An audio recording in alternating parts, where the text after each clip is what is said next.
Hi, this is Dr. Tony Cooper. Just a reminder, this is not a substitute for medication or counseling. If you're having thoughts of harming yourself or another person, or if this material triggers you, please contact your doctor or a mental health specialist to discuss your concerns. You can find my audio books, self-help books, and devotional books on Amazon. My videos are on YouTube, and you can listen to my podcast, Life Without Baggage, on your favorite platform. Today I'm talking about control issues. This topic comes up a lot as I talk with people, and of course it's a matter of balance, and I'm going to give you some insights today to try to understand motivations and tendencies and to help you find more balance in issues around control.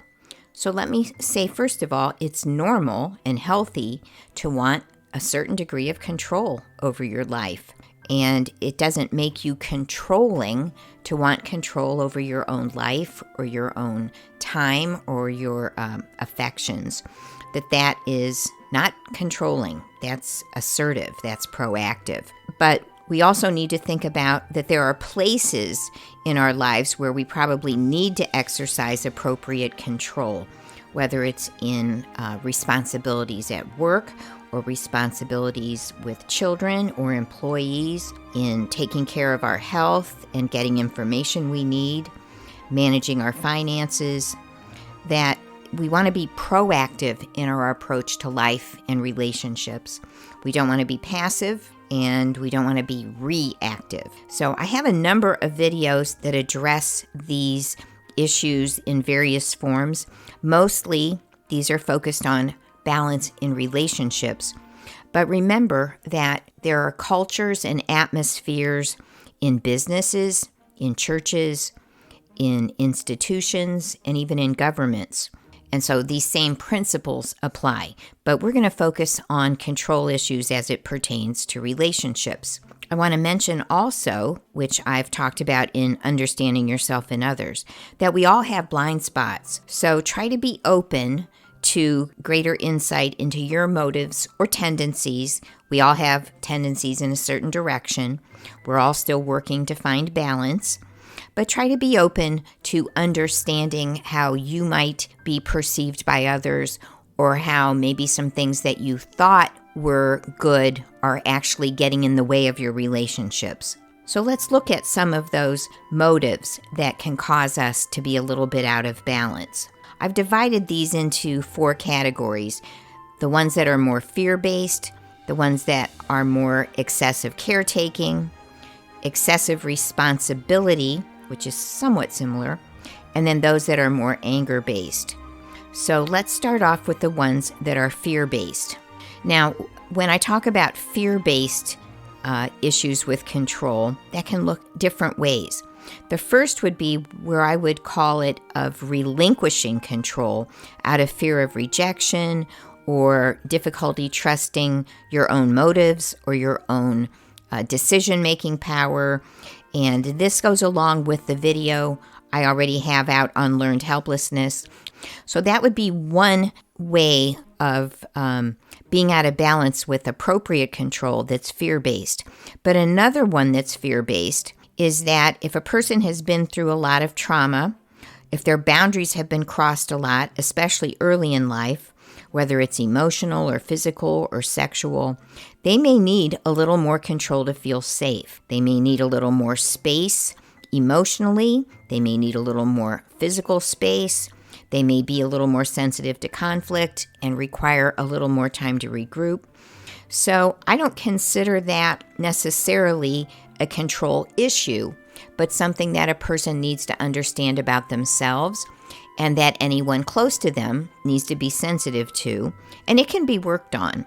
But it's important for us to understand our own tendencies, our own legitimate needs, and then needs that may be out of balance that cross into somebody else's emotional space. So the next one I'm calling excessive caretaking. So let me describe what the excessive caretaking might be. If you grew up in a situation where you had to grow up too fast, where you were taking care of other kids, or you had to take care of yourself at an earlier age than what's really good for a child, or if a child is leaned on too heavily by a parent to take care of emotional things, to take care of tasks around the house. This can happen when there's extremely dysfunctional marriages, or when someone has been physically ill for a long time, or if there's drug addiction or alcoholism. A lot of different things can occur where someone has to grow up too fast. And as a result, they are placed in a caretaker role way too early in life, and then they continue in that role. It's often called codependent, and there's a tendency to try to help or fix or rescue other people even when they don't want it. And that person's needs aren't met because they're focused on taking care of others. And when they don't take care of other people, they may feel guilty, they may feel fearful, but they tend to give too much in a way that really enables others. So my video on healthy personal boundaries and on relationship addiction expounds on that a little bit more. But that is one category of problems that people run into where they're out of balance in taking control or trying to take control for another person's welfare. And you may be right, but it won't work. So again, if we're looking at situations or institutions or relationships where you don't have authority to plan the agenda, you're not running a classroom or a business, then we need to be mindful that when we do too much for other people, we teach them to be passive, we enable bad behavior, and it interferes with them growing up or maturing. And we need to find another focus if they don't want to grow up or mature. Again, if we're talking about adults, not children, and not situations where you do have responsibility to set the tone and set the pace and impose appropriate consequences for a lack of cooperation from others.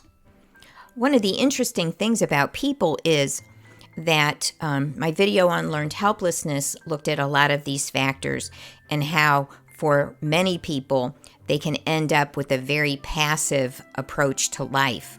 But others respond by kind of becoming overly involved with addressing problems, even problems that aren't theirs to solve. So human beings have a wide variety of responses. You can see this within a family. There can be widely different responses to the same environment. So it's important to understand how you have coped with different things that were out of balance in your family growing up, and then find ways to interact in a way that is more healthy and more balanced, because we all have things to work on. We all have those blind spots. The next category I'm calling excessive responsibility. Now, this is very similar to the excessive caretaking. There's just a few little differences. A person who feels excessive responsibility also tends to give too much. They take responsibility to help people make the decision that they think needs to be made, but they don't see other people's responsibility or right to make their own decisions. So they tend to step in. They give a lot of advice. It's very similar to the previous pattern.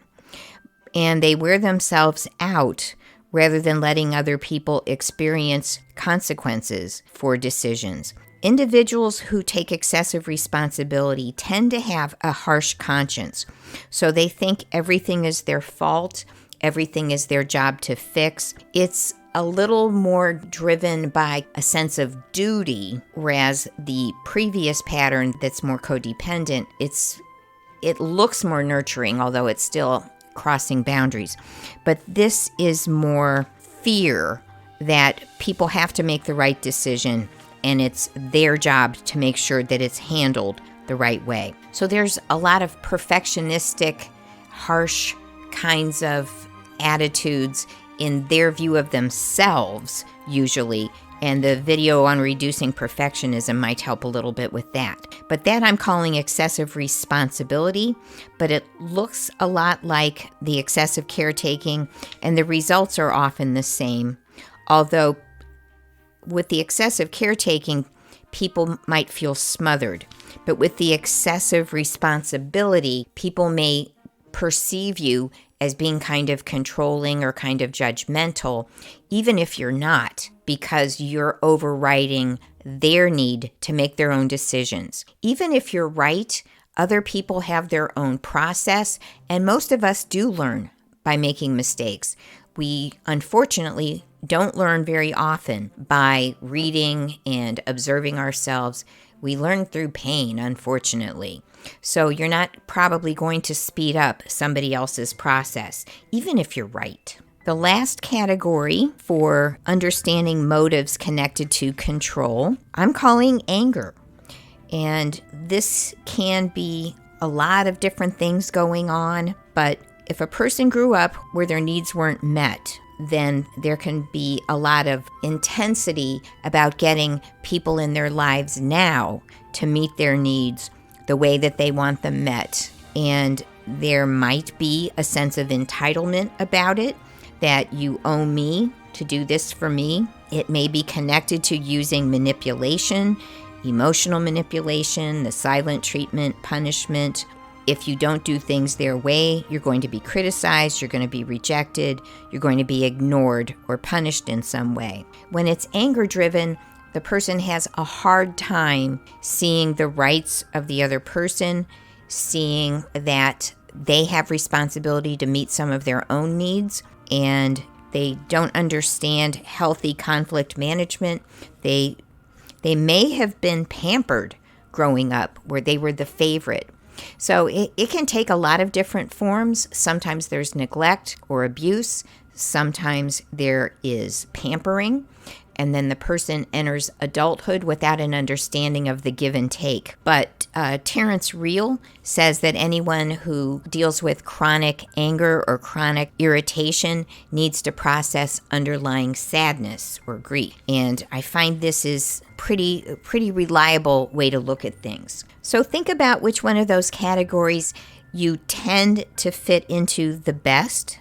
And let me give you some ideas about how to know if the situation you're looking at, whether it has crossed over into something that's really unhealthy. I go into this a little bit in my video on expectations in committed relationships. But again, this can apply to institutions or organizations, churches, businesses, even governments. So some ideas about when something is really unhealthy. It's not just uncomfortable, but it's really unhealthy. You can look up all kinds of stuff on the internet on what is emotional abuse, but I'm going to give you a couple of things that I think are critical. First of all, if information is being withheld from you that is important, that is a control or manipulative technique, and it's really unhealthy. If you're punished for having your own opinion, if you're labeled for having a different view of things or criticized, or love is withheld, or basic respect is withheld, then this is a really unhealthy atmosphere. Healthy people want cooperation.